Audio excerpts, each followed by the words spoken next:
얼마 전 광주에 건설하고 있던 한 아파트가 무너지면서 일하던 일꾼들이 그곳에 갇히게 되었습니다. 구출된 분도 있지만 아직까지 생사를 확인하지 못한 채 구조를 펼치고 있습니다. 저는 그 뉴스를 접할 때마다 이런 생각을 해봅니다. 거기에 갇혀 있는 분이 지금 살아있다면 꽤 시간이 지났는데 얼마나 두렵고 공포스러울까. 몸을 움직이지 못한 상태 속에서 괴로워하고 고통스러워하지만 어떠한 구조도 받지 못한 채 지금 그 매몰되고 있다면 그 아픔이 정말 상상 이상이 아닐까 하는 생각을 해보았습니다. 어떻게든지 빨리 하나님께서 거기에 매몰되어 있는 분들을 구원해 주시기를 참 저는 소망이 되더라고요. 누군가 죽음의 위기를 가지게 됐을 때, 큰 위험을 직면하게 되었을 때 우리는 구원하고 싶어 합니다.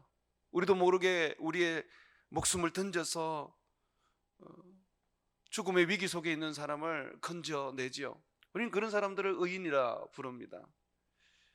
세상은 그런 사람들을 칭송하고 언론을 통해서 소개합니다. 사람을 구원하는 일, 위험 속에서 살리는 일은 세상에서 어떤 것과 비교할 수 없을 정도로 가치가 있고 소중하고 그리고 가장 휴머니티컬한 일들입니다. 우리 하나님이 바로 이런 분이십니다. 죄로 죽어가는 우리를 건져내시려고 사망의 그늘에 매여서 죽기를 무서워하며 고통스러워하는 사람을 구원해내시려고 그의 아들을 세상에 보내주셨습니다. 그리고 우리 죄를 사하여 죽음에서 살리시려고 예수님을 십자가에 못 박아 주셨습니다. 그래서 이제 누구든지 예수님을 믿기만 하면, 예수님을 자기의 주인으로 영접하기만 하면 죽음에서 구원을 얻게 됩니다. 사망에서 구원을 얻게 됩니다. 영원한 생명을 얻어 하나님의 자녀라 일컬음을 받고 하늘나라를 상속받는 상속자가 됩니다. 예수님은 일평생 이 땅에 계시는 동안 이 일을 하셨습니다. 오늘 본문 말씀을 보시면 1절에 그 후에 예수께서 각 성과 마을에 두루 다니시며 하나님의 나라를 선포하시며 그 복음을 전하실새 12제자가 함께 하였고, 이 말씀을 보면 예수님은 이 땅에 계실 때에 모든 성들, 모든 마을들을 두루두루 다니시면서 하나님 나라를 선포하셨습니다. 절망과 죽음과 눈물과 그리고 괴로움과 고통이 있는 세상이 아닌 하나님이 주시는 평안과 눈물도 없고 죽음도 없고 아픔도 없는 하나님 나라, 예수님을 믿기만 하면 누구든지 들어갈 수 있는 하나님 나라를 선포해 주셨습니다. 그 하나님 나라를 들어갈 수 있는 길이 바로 예수님을 믿는 것이라는 것을 예수님은 전해 주셨습니다. 이게 복음입니다. 죽어가는 세상 속에 살 길을 말해주는 게 복음입니다.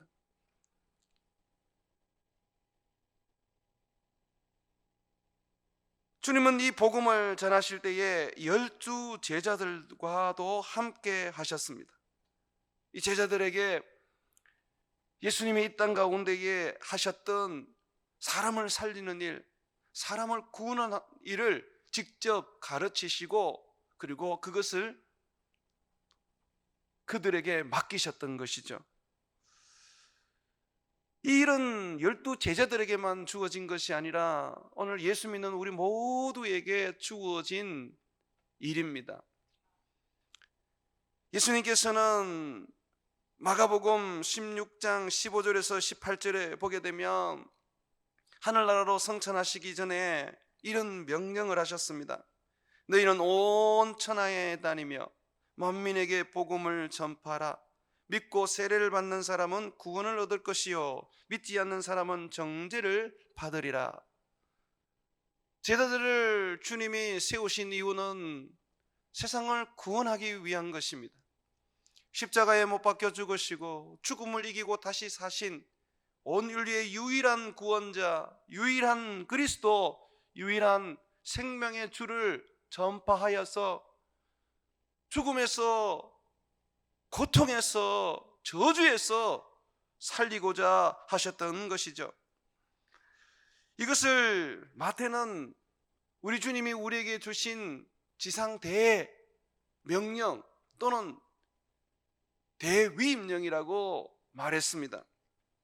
여러분이 잘 아시는 것처럼 마태복음 28장 19절과 20절에 보게 되면 너희는 모든 민족에게 가서 제자를 삼아라. 아버지와 아들과 성령의 이름으로 세례를 주고 내가 분부한 모든 것을 가르쳐 지키게 하라 라고 했던 거, 이게 바로 온 땅을 다니면서 복음을 전하라는 말씀과 동일한 말씀입니다. 이것은 교회의 사명 중에 어떤 것과도 견줄 수 없는 가장 으뜸되는 사명이요, 이 사명이야말로 교회가 교회된 일을 하는 그러한 사명입니다. 이거 없이 다른 사역을 하고 이거 없이 다른 어떤 교회가 일을 하게 되면 그 교회는 예수님의 제자가 아닙니다. 예수님의 교회가 아닙니다. 인간들의 그냥 모임의 한 집단에 불과한 것이죠. 그래서 우리는 어찌하든지 영혼을 구원하는 구원의 방주가 되고 모든 민족에게 복음을 전하는 선교 센터가 되기를 소망합니다. 그것은 우리가 우리 스스로 깨달아서 또는 우리가 뭔가 좀 남다른 그런 일을 하려고 만들어낸 우리의 목표가 아닙니다. 예수님께서 일평생 이 땅에 사시면서 제자들에게 보여주시고 제자들에게 말씀하셨던 일이라는 것이죠. 그래서 우리는 목숨 걸고 예수님의 복음을 전하는 삶을 살아야 합니다. 이것이 우리들의 가장 으뜸된 삶이요, 예수를 믿고 난 다음에 이 땅 가운데 살아가는 궁극적인 이유가 되는 것입니다. 자, 그렇다면 예수님의 복음을 전하기 위해서 모두가 목사가 되어야 되고 모두가 선교사가 되어야 하는 것일까요? 예수님의 제자라면 복음을 전해야 하니까 입술로 복음을 말해야 되니까 모두가 다 목사가 되고 모두가 다 이렇게 선교사가 되어야 된다는 그런 우리가 결론을 낼 수 있지 않습니까? 그러나 그렇지 않습니다. 오늘 본문 말씀에 보게 되면 주님과 주님의 제자들이 복음을 전할 때에 이들이 복음을 온전히 전할 수 있도록 섬기는 여인들이 등장을 합니다. 한번 성경 말씀을 보시죠. 2절 또한이 등장합니다. 왜 이 또한이 등장합니까? 앞에 예수님께서 제자들과 함께 온 성, 온 마을을 두루 다니시면서 복음을 전하십니다. 죽어가는 사람들, 지옥으로 가는 사람들에게 생명을 전하십니다. 자, 그러면서 보십시오. 또한 여인들이 등장하는데 이 여인들을 보니까 예수님을 만나서 병고침을 받고 또 귀신 들린 여인들은 그 귀신이 쫓겨나고 자유를 얻은 사람들이었습니다. 2절에 보면 악귀를 쫓아내심과 병고침을 받은 어떤 여자들이라고 말하고 있습니다.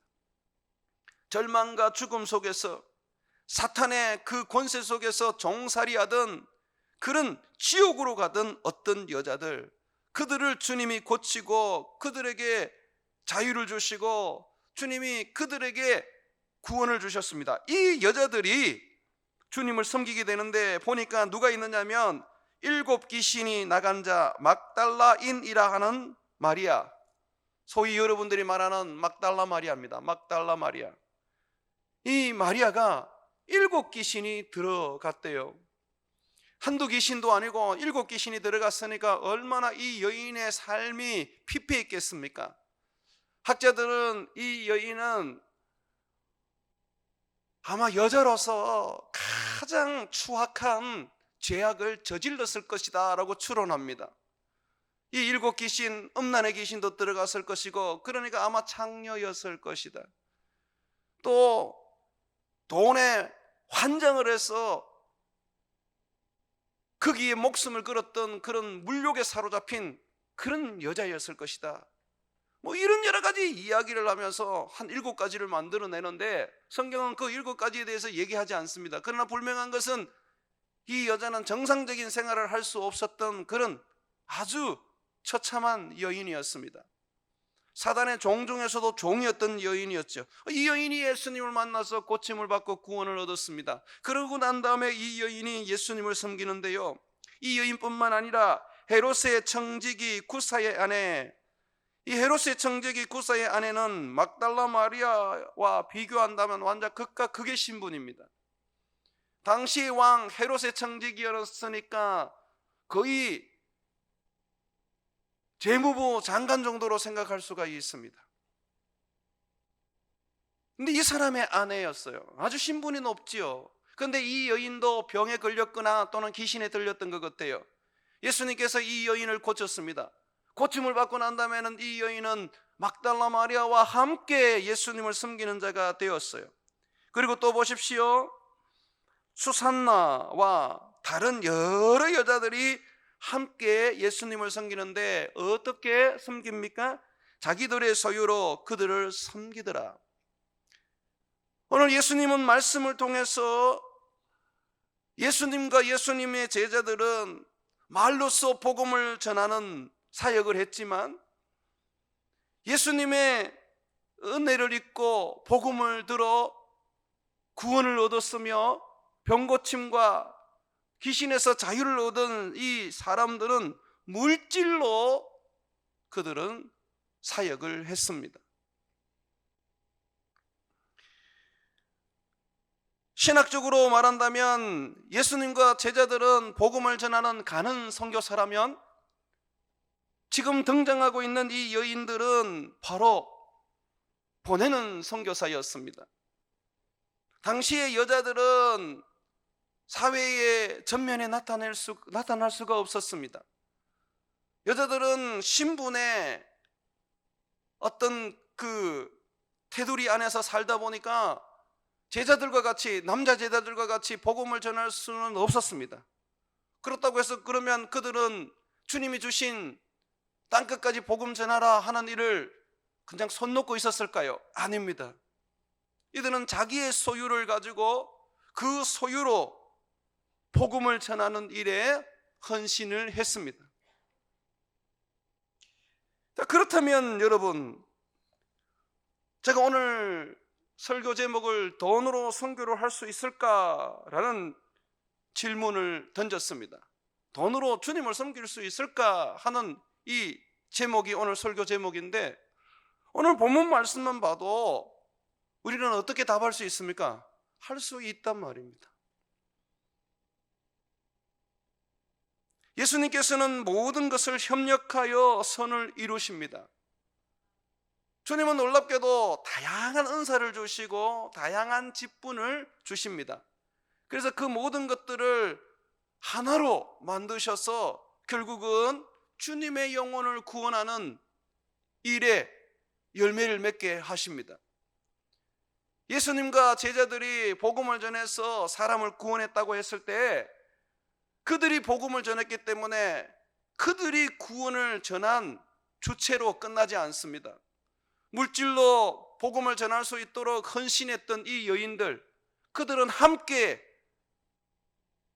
복음을 전하여 사람을 구원한 것이죠. 우리도 이렇게 전도를 해보면 그렇지 않습니까?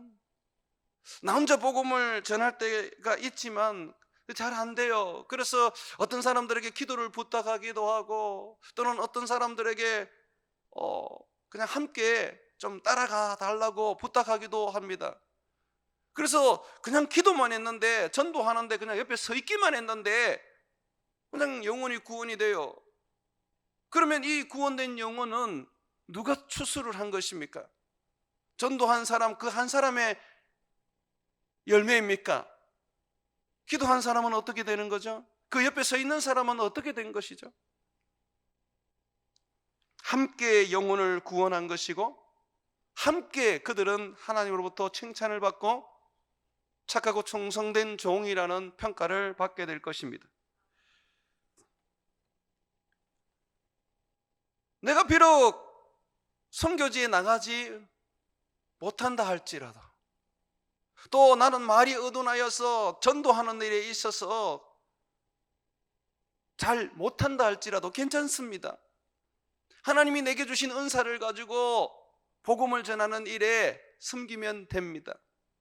복음 전하는 자들을 위해서 물질로 함께 나누며 섬기고, 또 기도로 그들이 복음을 온전히 전하여 영혼을 구원할 수 있도록 또 그렇게 섬긴다면, 우리는 함께 복음을 전하는 선교사들입니다. 이 돈으로 선교를 한다고 그럴 때에 좀 오해들이 있습니다. 왜냐하면 돈은 악하다라고 생각을 하기 때문에 그렇습니다. 근데 돈이 악한 게 아닙니다. 성경에서 악하다고 하는 것은 돈을 사랑함이 1,000,000가지 악이라고 말하고 있는 거예요. 돈을 하나님을 위하여 사용하게 될 때, 돈이 사람을 살리는 일에 사용되어질 때, 그 돈은 선하며 그 돈은 거룩한 것입니다. 돈이 나를 위하여, 세상을 위하여, 마귀를 위하여 사용되면 그것은 악한 것이 됩니다. 그렇지만 하나님을 위하여 사용되고 하나님의 뜻을 이룬 데 사용되고 하나님이 말씀하신 것처럼 사람을 살리는 데에 사용된다면 그 돈은 선하고 귀중한 것입니다. 그래서 우리는 돈을 가지고 사람을 살리고 사람을 키우고 사람을 고치는 데에 사용되어야 하는 것이죠. 여러분, 성경에 보게 되면 하나님께 드려진 물질들 전부 다 거룩하다고 인정을 받는 것을 여러분 보십니까? 모세가 지은 성막, 세상 물질로 지었죠. 거룩합니까? 안 거룩합니까? 솔로몬이 지은 성전, 돌로 지었고 여러 가지 건축 자재로 지었습니다. 세속적인 것이죠? 거룩합니까? 거룩하지 않습니까? 하나님께 드려지는 이 제물들, 양이나 소나 염소, 그것들이 하나님께 바쳐질 때는 거룩합니까? 거룩하지 않습니까?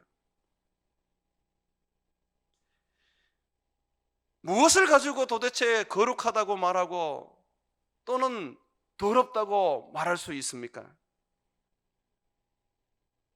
바울은 우리에게 말하기를 주를 위하여, 주의 영광을 위하여 우리가 먹든지 마시든지 해야 한다고 가르쳤습니다.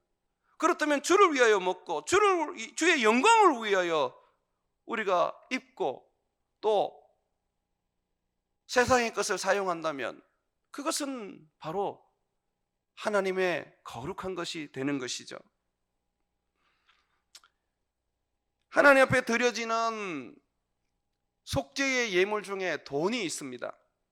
양이나 소나 염소만이 속죄의 예물로 드려지는 것이 아니라 돈으로 속죄를 하는데 그것을 성경에서는 속전이라고 말합니다. 그러면 하나님 앞에 드려지는 돈, 그것으로 내 죄가 속죄된다면 그게 거룩한 겁니까? 거룩하지 않는 겁니까? 절대로 돈을 악하다고 해서는 안 됩니다. 그렇다고 돈 그것 자체가 거룩하다고 말할 수 없습니다. 돈이 거룩하게 구별되려면 하나님을 위하여 사용될 때, 하나님의 영광을 위하여 사용될 때 그것이 거룩하게 되는 것이죠. 이 물질은 어디서 오는 것입니까? 여러분, 사탄이 주는 것입니까? 예수님이 광야에서 사탄에게 시험을 받을 때에 사탄이 이 세상의 영광을 보여주면서 이것은 내게 넘어온 것이다, 내게 절하라, 그러면 내가 이걸 너에게 주겠다 라고 그렇게 시험했지 않습니까? 그러다 보니까 세상의 모든 물질과 영광이 사탄의 것으로 알고 있는 것 같은데 아니에요. 하나님의 거예요. 부와 기가 어디로부터 나옵니까? 주께로부터 나오는 거예요. 은도 내 것이고 금도 내 것이라고 하셨습니다. 하나님이 우리에게 주시는 것이 악할 수가 있겠습니까? 더러울 수가 있겠습니까? 하나님이 우리에게 축복하실 때에 물질로 축복을 하십니다. 아브라함이 축복을 받을 때에 물질로 축복을 받았고 이삭이 축복을 받을 때에 물질로 100배의 축복을 받았습니다. 그럼 그것이 더러운 것입니까? 악한 것입니까? 하나님은 우리에게 좋은 것만 주시는 분이십니다.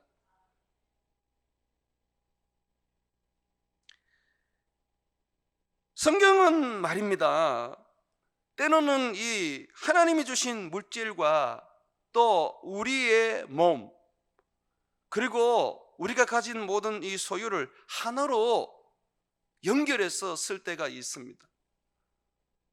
아브라함이 하나님께 어떤 물질로 복을 받았을 때 항상 그가 옮겨 다니는 것은 성경은 그렇게 기록합니다. 아브라함은 그의 소유와 그의 물질을 가지고 다 옮겼다고 말합니다.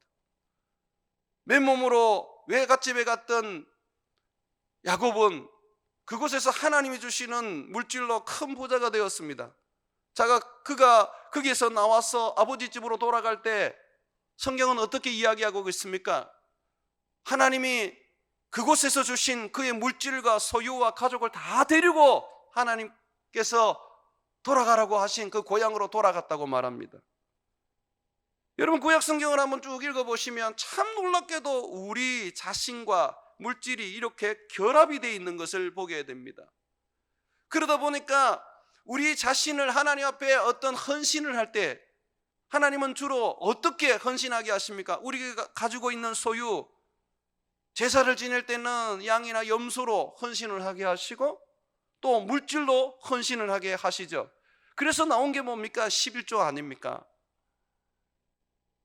그 11조가 드려질 때, 헌금이 드려질 때 그것은 결국은 무엇입니까? 나를 드리는 것입니다. 물질과 나를 분리할 수가 없어요. 자, 하나님께서 어떤 사람이 죄를 지었을 때 그 사람을 징계할 때 하나님 그 사람만 징계하시던가요? 여러분 성경을 읽어보면 하나님이 징계하실 때 그 사람의 소유와 물질을 함께 징계를 하십니다. 여호수아에 보게 되면 아간이 여리고성에 하나님께 바쳐진 물건을 도둑질하여 숨겨놨다가 나중에 죽게 되지 않습니까? 그때 죽을 때 어떻게 죽었습니까? 성경을 한번 읽어보시면 아간이 그의 소유와 함께 그의 물질과 함께 다 멸함을 받습니다. 주인 잘못 만난 물질은 그냥 다 죽는 거예요. 내가 거룩하면 내게 속한 것들이 다 거룩하고요, 내가 악하면 내게 속한 것들이 다 악한 거예요.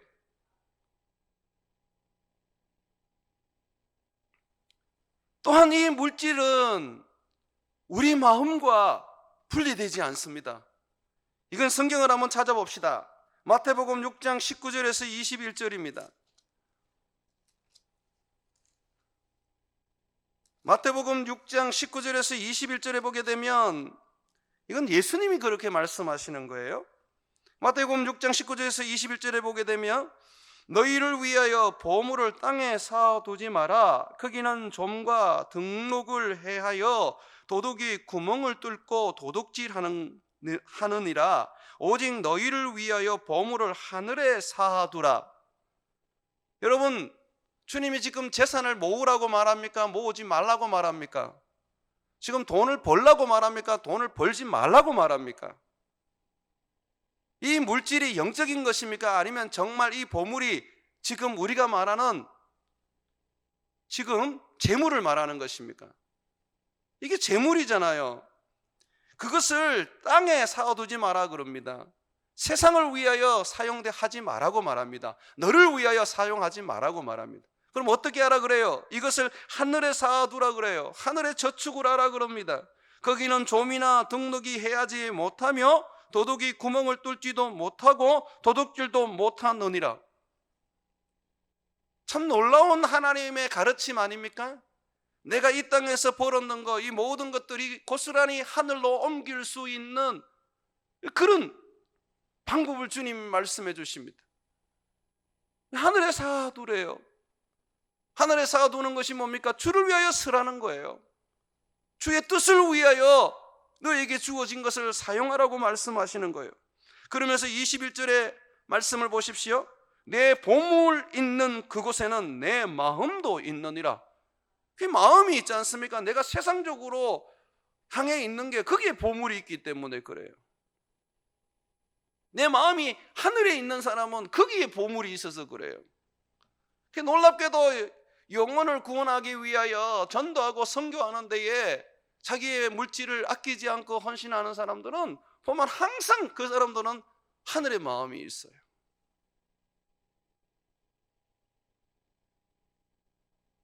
주님은 물질이 악하거나 더럽다고 말씀하지 않습니다. 그것은 우리가 주를 위하여 쓰고 주의 뜻을 이루기 위하여 사용할 때 거룩한 것이고, 그리고 그것은 또한 우리에게 더 많이 누르고 흔들어 주어지는 축복이 되는 것이죠. 물질을, 돈을 다스릴 줄 알아야 돼요. 내가 굴릴 줄 알아야 되는 거예요. 돈을 우상처럼 숭배하고 이 물질을 그냥 나를 위하여 그냥 쓰기 위하여 그렇게 사랑해버리니까, 하나님보다 더 사랑해버리니까 결국은 그것이 나를 죽이는 칼이 되는 것입니다. 목사님, 나는 돈 좋아하는데요. 돈 좋아하십시오. 괜찮습니다. 그런데 하나님보다 더 좋아하면 안 돼요. 여러분, 아내나 남편 사랑하지 않습니까? 안 사랑합니까? 사랑하잖아요. 우리 자식들 눈에 넣어도 아프지 않을 만큼 사랑하잖아요. 그런데 하나님 뭘 말합니까? 나보다 더 사랑해서는 안 된다고 얘기하지 않습니까?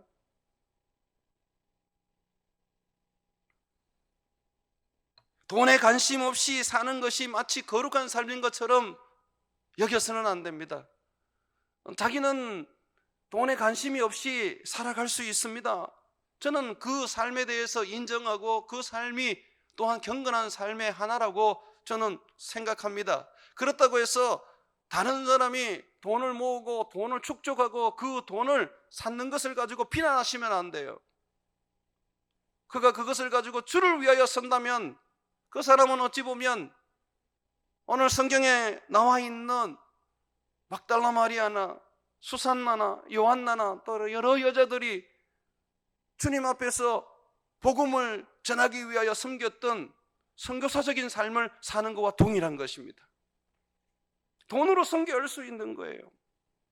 실질적으로 예수님은 비유를 통해서 우리들에게 이 세상의 돈을 어떻게 너희가 관리하느냐, 그것은 아주 중요하다라고 말합니다. 청지기 비유를 통해서 주님께서 물질 관리에 대한 이야기를 하시는데요. 누가복음 16장을 한번 펴보십시오. 이거는 다른 걸로 해석하면 안 됩니다. 성경은 분명히 말해주고 있습니다. 물질에 대한 이야기라고 말해줍니다. 그러니까 여러분들이 어떤 물질을 가지고 있다, 물질을 벌었다라고 할 때 그거 하나님이 여러분에게 주신 겁니다. 하나님의 거라고 분명히 못을 받고 예수님은 시작을 하고 있습니다. 16장 한번 보십시오. 1절, 또한 제자들에게 이르시되 어떤 부자에게 청지기가 있는데, 여기에 부자는 바로 하나님 예수 그리스도를 말합니다. 청지기는 바로 그의 백성을 말하는 것이죠. 자, 이 이야기를 합니다. 그러면서 결론 부분 보십시오. 보면 이건 반드시 물질에 관한 부분, 돈에 관한 부분이라는 것을 알 수 있습니다. 13절, 집 하인이 두 주인을 섬길 수 없나니 혹 이를 미워하고 저를 사랑하거나 혹 이를 중히 여기고 저를 경히 여길 것임이니라. 너희는 하나님과 재물을 겸하여 섬길 수 없느니라. 분명히 재물에 관한 부분이라고 말하고 있죠, 결론이.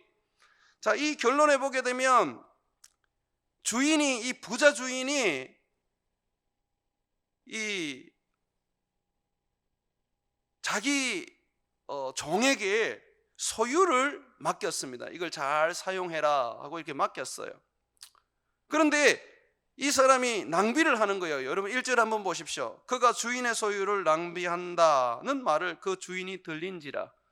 이 낭비한다는 건 뭐냐면 자기를 위해서 쓰는 거예요. 지금 공금횡령을 하고 있는 거예요. 지금 주님이 맡겼는데 자기를 위해서 사는 거예요. 그래서 이 주인이 어떻게 하느냐 하면, 너 나하고 계산하자. 그리고 네가 지금 불의한 짓을 하기 때문에 내가 네 직분을 박탈하겠다라고 말합니다. 곧 있으면 이제 알거지가 되는 거예요. 그래서 정직이가 이렇게 얘기합니다. 3절에 정직이가 속으로 이르되 주인이 내 직분을 빼앗으니 내가 무엇을 할까? 땅을 파자니 힘이 없고 빌어먹자니 부끄럽구나. 그래서 한 생각을 하는데, 어떤 생각을 하냐면 주인에게 빚진 사람들을 찾아다니면서 묻습니다. 야, 너 주인에게 얼마나 빚졌냐? 저는 기름 100마리입니다. 그래? 그러면 50마리라고 적어라. 50을 탕감해 주는 거예요.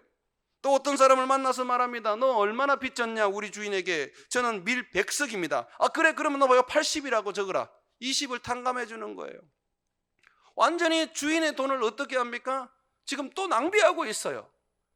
그런데 이번에는 주인이 그것을 굉장히 칭찬을 합니다. 그러면서 예수님이 그 비유를 가지고 우리에게 얘기를 하시죠. 너희가 이 사람을 배우라고 말씀하십니다. 자기를 위하여 서는 것은 주님이 용납하지 않습니다. 정직의 직분을 박탈합니다. 그런데 반대로 그것을 가지고 사람을 돕는 일에 선다면, 많은 빚진 사람들에게 그 빚을 탕감해 주듯이 자기에게 맡긴 그 직분을 가지고 사람을 살리는 일에 선다면 주인은 기뻐한다는 것이죠. 어디에 낭비해야 됩니까? 자기를 위해서 낭비를 해야 됩니까? 아니면 사람을 살리는데 낭비를 해야 됩니까? 결국은 돈이라는 것은 써야 되는 거예요. 그게 낭비 아닙니까? 어디에 쓸 것이냐는 부분이죠.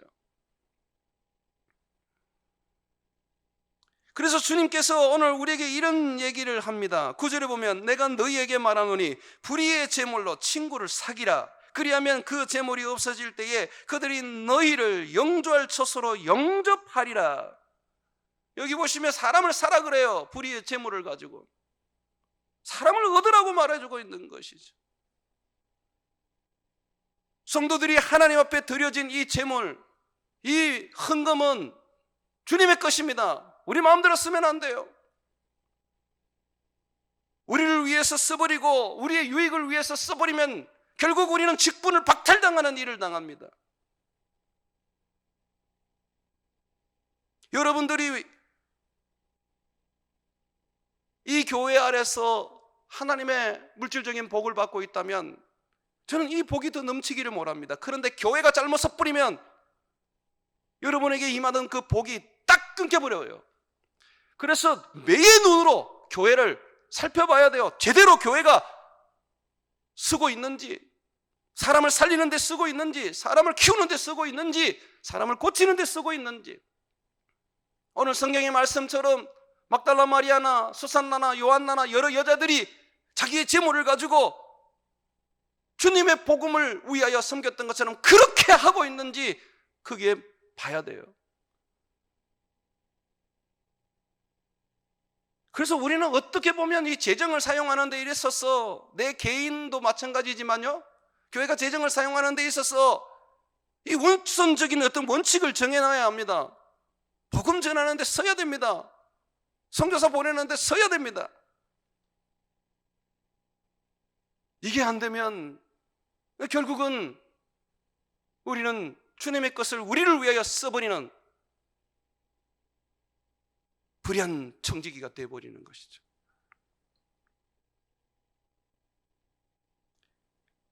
여러분, 물질은 주님이 우리에게 주신 것입니다. 우리가 가진 물질은 하나님의 것입니다. 11조가 그걸 의미하는 거 아닙니까? 여러분, 10분의 1은 하나님이고 하나님의 것이고 10분의 9는 내 것이다, 그거 아니잖아요. 내가 한 달 수입을 얻은 거 하나님이 내게 주셨다는 우리의 고백이 10분의 1로 드려지는 거 아닙니까? 하나님이 주셔요. 모세가 광야에서 하나님의 집 성막을 지을 때 뭐로 지었습니까? 성도들이 헌물에서 지었습니다. 그런데 그 헌물 어디서 나왔습니까? 400년 동안 이집트에서 종살이 했는데 어디서 나왔습니까? 그들이 이집트에서 탈출할 때에 하나님께서 그 이웃들에게 금원을 구하라고 말했죠. 재물을 구하라 그랬죠. 그래서 그냥 가서 말 한마디 던졌는데 진짜 재물을 다 주는 거예요. 누가 주신 것입니까? 하나님이 주신 것이죠. 왜 주셨습니까? 광야에서 성막을 지을 때에 성도들 하여금 헌신하게 하기 위한 것이죠. 광야에서 40년을 살다가 다 죽어버렸는데 그 물질이 뭐가 필요 있겠어요? 우리의 인생이 마치 광야와 같지 않겠습니까? 광야에서는 그냥 만나와 반석에서 솟아나오는 물, 그리고 한 번씩 죽어지는 메추라기만 하면 족하지 않겠습니까? 의복이 해합니까? 신발이 부르텄니까? 그런데도 왜 하나님 우리에게 물질을 주시죠? 주님을 위하여 쓰라는 것이죠. 이런 굉장히 중요한 부분입니다. 주님께서 전도자를 보낼 때에 전도자들에게, 제자들에게 이렇게 명령하셨습니다. 너희는 전도하러 갈 때에 두 벌의 옷도 가지지 말고, 신도 가지지 말고, 지팡이도 가지지 말고, 전대와 배낭도 가지지 마라 그랬어요. 그러면서 너희가 전도할 때에 일하는 소가 그 먹이를 먹는 것이 당연하다 그러시면서 들어가서 복음을 전하는데, 너희를 영접하면 너희 그 집에 머물러서 거기서 먹고 쉬어라. 그런데 영접하지 않거든 그냥 발 털어버리고 나와라.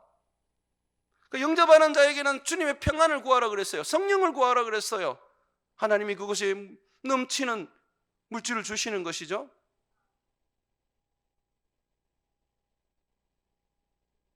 예수님의 제자들이 복음을 전할 때에 여인들이 자기의 소유를 가지고 함께 복음을 전했던 것처럼, 돈으로 선교를 했던 것처럼, 주님은 너희는 그냥 맨몸으로 가서 복음을 전하라. 그러면 다른 사람들이 너희가 먹고 입고 쓸 것을 제공해 줄 것이라고 말합니다. 우리가 선교사를 보냈어요. 그들이 지금 열심히 선교를 하고 있습니다. 그러면 우리는 그들을 먹여야 돼요. 만약에 우리가 먹이고 입히지 않는다면 우리 주님은 우리에게서 신을 틀어버리고 가십니다. 그럼 교회는 끝장이에요. 그래서 두려운 거예요. 소자에게 냉수 한 그릇 대접한 게 주님입니다. 그래서 선교사들의 어떤 삶에서 정말 성령을 거스리고 잘못된 죄를 짓고 문제가 있으면 엄히 우리가 그 부분에서 징계를 해야 되지만, 그렇지 않을 때는 최선을 다해서 그들을 먹이고 입히고 돌보고 그들에게 필요한 것을 제공해 주어야 합니다. 캄보디아 성곤식 선교사가 지금 한국인으로서는 그냥 한 가정으로서 그냥 그 마을에 들어가서 복음을 전하는데, 거기가 좀 외진 곳입니다. 거기에 지금 오토바이 한 대 구해서 그냥 타고 다니는데 사역하기가 많이 어려웠던 것 같아요. 그랬더니 한 선교사님이 자기가 타고 있는 차를 성곤식 선교사님에게 그냥 넘겨줬어요. 그래서 하는 말이, 선교사님, 우리는 환경이 좋아서 그냥 오토바이 타고 다녀도 되는데 선교사님이 있는 거기는 이 오토바이 가지고 안 되겠습니다. 제가 가지고 있는 이 차를 가지고 사역을 하십시오 하고 주더라는 것이죠. 여러분, 그것이 바로 있잖아요. 우리 주님이 원하시는 우리의 선교 사역입니다. 그분은 선교사로 나가신 분이신데 자기에게도 차가 필요할 텐데, 놀랍게도 그분은 자기의 것을 도리어 더 필요한 분에게 나누어 주었습니다. 그런 분들이 하나님 나라를 이루고 하나님이 기이 서시는 인물들 되지 않겠습니까? 이번에 여러분 너무 감사합니다. 캄보디아에 여러분들이 많은 구호품과 또 선교 물품들 좀 넘치도록 받았습니다. 또 많은 헌금들을 해주셨습니다. 그래서 구정을 끝냄과 함께 김태숙 선교사님이 캄보디아로 들어가서 이 모든 것을 전달해주고 지금 사역하고 있는 그곳에 마음과 힘을 다해서 지원해주고 또 격려해주고 그리고 그 사역에 우리 교회의 성도들의 마음을 나누고 올 것입니다. 우리가 지금 뭐 언어를 할 수가 있습니까? 우리가 지금 캄보디아에 간다고 해서 뭘 해줄 수 있는 게 없잖아요. 그런데 오늘 말씀을 보게 되면 참 우리도 할 수 있는 게 있구나라는 게 느껴져요. 뭡니까? 예수님의 여인들, 예수님처럼 물질로 예수님의 그 사역을 돕기 위해서, 제자들의 사역을 돕기 위해서 물질로 섬겼던 것처럼 우리가 지금 그렇게 하고 있지 않습니까? 그리고 우리가 지금 교회가 같이 사역하는 거예요. 이 캄보디아나 미얀마나 우리 선교사님들이 외롭지 않을 거예요. 왜냐하면 여러분들이 함께 지금 사역을 하고 있는 거니까요.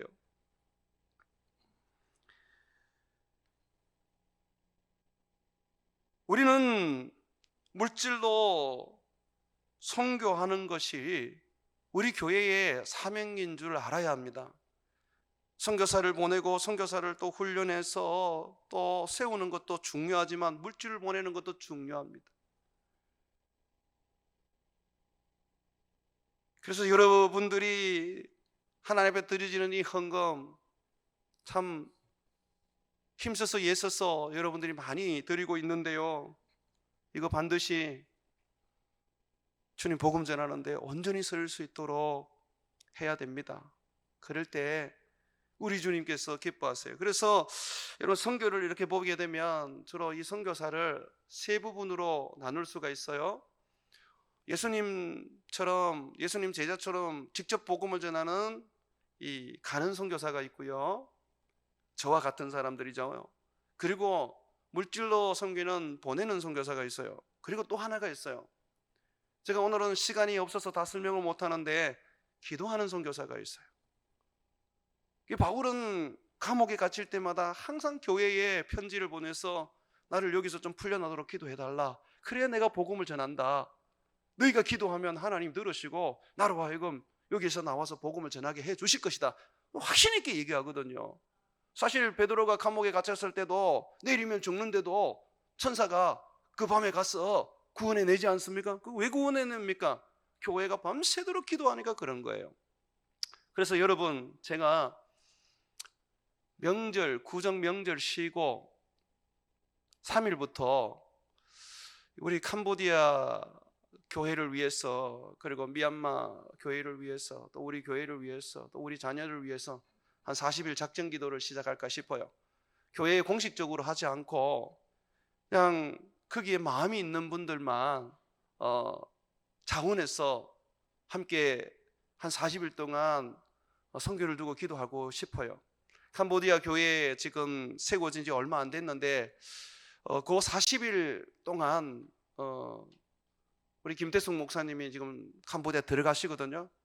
들어가시는데 우리가 보내는 선교사만 되면 안 되고 어떻게 해야 됩니까? 기도하는 선교사가 되어야 되지 않겠습니까? 그래서 이번 명절이 딱 끝나면 저하고 같이 이 선교를 두고 우리 교회가 영혼을 구원하는 데에 좀 마음을 온전히 쏟을 수 있도록 우리가 기도 한번 하기를 소망합니다. 기도하면 캄보디아나 미얀마에 하나님께서 영혼을 구원하는 정말 음부의 권세를 이기는 놀라운 교회 세워줄 줄로 믿습니다. 우리 캄보디아 교회가 지금 어린아이들이 많이 오는데요, 그 선교사님들이, 성근이 선교사님 내외가 소망하는 게 뭐냐면 지금 어른 몇 분들이 함께 지금 교회를 나오는데 그분들에게 세례 주고 예수 믿게 해서 작년 예배를 세우는 게 지금 소망이랍니다. 우리가 같이 기도하면 되지 않겠습니까? 우리가 기도하는 선교사 아닙니까? 그죠? 오늘 밤에도 기도하고 우리 명절 마치면 우리 한번 모여서 캄보디아 교회 세우는데, 우리가 미얀마 교회 세우는데 마음을 다해서 한번 기도하기를 소망합니다. 사랑하는 여러분, 오늘 말씀 보고 다시 한번 보고 마치려고 합니다. 누가복음 8장에 보게 되면 그죠? 예수님과 제자들이 하나님 나라를 선포하고 복음을 전합니다. 자, 거기에 항상 함께하는 이 여자들, 성경에 보니까 자기의 소유를 가지고 그들을 섬기더라는 것이죠. 그러므로 우리가 선교지에 못 가도 우리는 보낸 먼저 가 있는 그 선교사들, 복음을 전하는 선교사들을 위해서 우리는 섬기는 선교사가 되어서 하나님의 나라를 온전히 이루는 그런 교회 만들어 가기를 주의 이름으로 축원을 드립니다.